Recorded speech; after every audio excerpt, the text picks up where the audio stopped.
Kamusta? Magandang araw! Nandito tayong muli upang mag-aral ng math. Ang pag-aaralan natin ngayon ay tungkol sa solving systems of linear equations into variables using elimination method.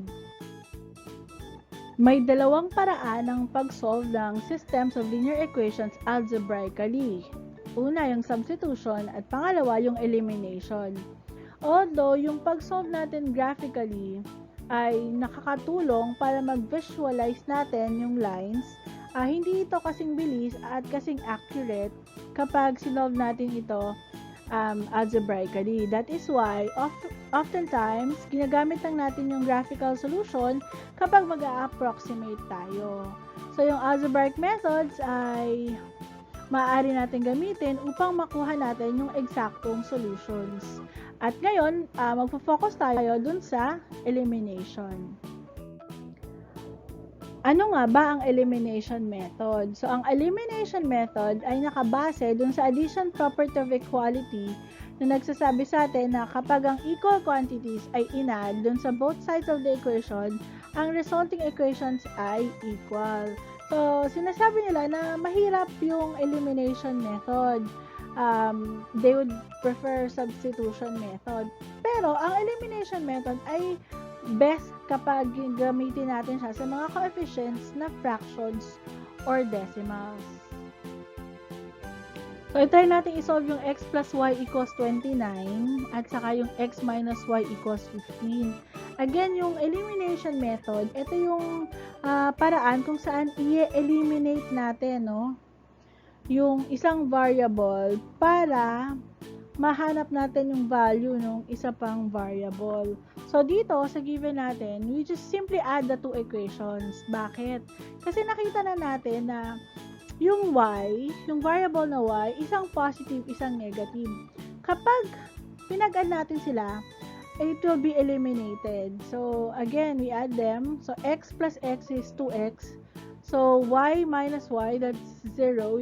We do not need to write that. So, 29 saka 15 ay 44. Gamit tayo ng DPE, we divide both sides by 2. So, x equals 22. Okay? So, ngayon, gamit itong value ng x natin ngayon, punta tayo ulit doon sa equation natin. First equation, x plus y equals 29. Isa-substitute natin ngayon yung value ng x na na-obtain natin. So, x equals 22, kaya 22 plus y equals 29. And then, gamit tayo ng SPE, wherein kung anong sinubtract sa kaliwa, hindi nang isusubtract sa kanan. So, 0 na yung 22 minus 22, bring down y equals 7. Okay, so meron na tayong value ng x saka value ng y. Para ma-check, i-substitute natin siya dun sa dalawang equation. So, dun muna sa x plus y equals 29.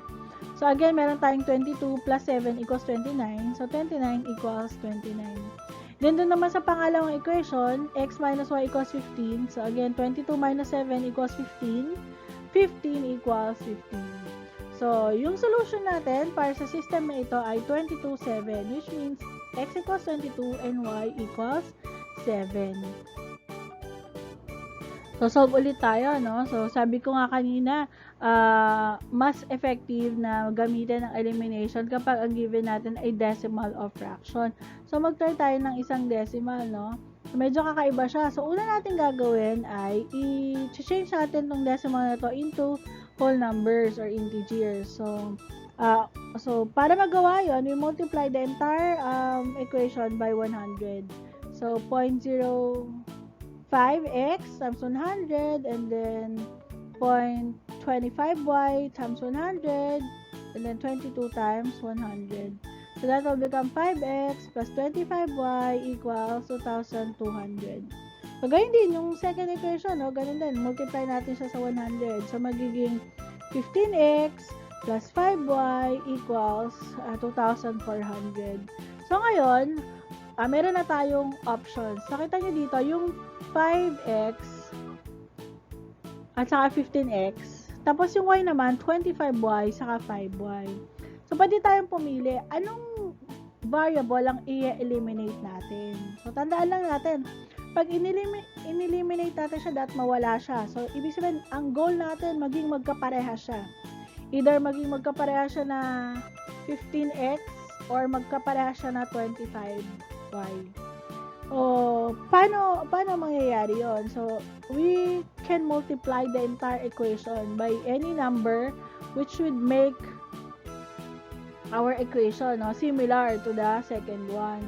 So, ako, although pwede kong i-eliminate yung y, mas pinili kong i-eliminate yung x kasi mas maliit yung number niya. So, i-multiply ko yung entire first equation by negative 3. Tatanungin nyo, bakit negative 3? Kasi, again, ang goal natin is to eliminate. So, dapat, pag inad natin yung dalawang equation, magkaiba ng sign yung coefficient na i-eliminate natin. So, pag minultiply natin to sa negative 3, magiging negative 15x siya, minus 75y equals negative 6,600. So, etong equation na to, yan ngayon ang i-add natin sa second equation na 15x plus 5y equals 2,200. So, napansin nyo, yung 15x nagkaparehas na siya, di ba? Pero, magkaiba yung sign. So, that's our purpose, para ma-eliminate natin siya. So, we add the two equation. Again, i-add natin yung two equation dahil magkaiba ng sign yung 15x. 0 na siya. No need to write that. And then, we will have negative 70y equals negative 4,200. So, again, we subtract kasi they differ in sign. So, we apply DPE where we divide both sides by negative 70. So, ang sagot natin ay positive 60. So, ngayon naman, i-substitute naman natin yung na-solve natin na 60 dun sa value ng y. So, 5x plus 25 times 60 equals 2,200. So, 5x plus 1,500 equals 2,200. So, again, gagamit tayo ng SPE kung saan we subtract negative 1,500 sa both sides of the equation. So, ang sagot natin is 5x. So, wala na yung 1,500 equals 700. So, gagamit tayo ng DPE ngayon where we divide both sides by 5. So, x equals 140. So, to check, babalik tayo dun sa original equation. So, ang original equation natin, tandaan nyo, is yung decimal, no? So, dun natin isa-substitute yung values ng x and y. So, we have 0.05x plus 0.25y equals 22. So, 0.05 times 140 plus 0.25 times 6 equals 22. So, 0.05 times 140 is 7. And 0.25 plus 60 is 15. So, 7 plus 15 is 22. They are equal. So, let's try the other equation. So, 0.15x plus 0.05y equals 24. Again, 0.15 times 140 plus 0.05 times 60 equals 24. So, 21 plus 3 equals 24. So, again, they are equal. So, therefore, ang solution natin para sa system na ito ay 140/60. So, mag-solve pa tayo ng isa. So, we have 5x minus 2y equals 14 at saka 2x plus y equals 2. So, again, we decide, no, kung anong gusto natin eliminate, whether x or y. So, pwede yun. Whether we choose to eliminate x or we choose to eliminate y, it's up to us. Pero ako, I would always choose yung easier one or yung simpler numbers. So, I would take the second equation, 2x plus y equals 2. Then, multiply the entire equation by 2 para magkaroon ako ng 4x plus 2y equals 4. So, itong bagong equation na to, ito yung i-add ko, no? I-add natin. So, 5x minus 2y equals 14. So, kita natin na pag sinulat natin siya with the proper alignment, makikita natin na madali na nating ma-eliminate yung y. Kasi isa ay negative at isa ay positive and they are the same. So, we add them. So, 5x plus 4x is 9x. So, 0 na yung negative 2y plus 2y equals 18. Then, we divide both sides by 9, applying yung DPE natin. So, x equals 2. So, using the same equation, 5x minus 2y equals 14. So, substitute natin yung nakuha nating value ng x. So, magiging 5 times 2 minus 2y equals 14. So, 5 times 2 is 10, minus 2y equals 14. So, gamit tayo ng SPE. kung saan isa-subtract natin yung 10 sa both sides of the equation. Okay, so 0 na yung 10 minus 10, di na natin kailangan isulat. Bring down negative y equals 14 minus 10 is 4. Again, we divide both sides by negative 2, so our y is equal to negative 2. So, gamit ngayon yung values natin ng x and y, we substitute to the equations. So, 5 times 2 minus 2 times negative 2 equals 14. So, 5 times 2 is 10. Negative 2 times negative 2 is positive 4. So, equals 14. So, 14 equals 14. So, ganun din sa isa pang equation. So, 2 times 2 plus negative 2 equals 2. So, 2 times 2 is 4.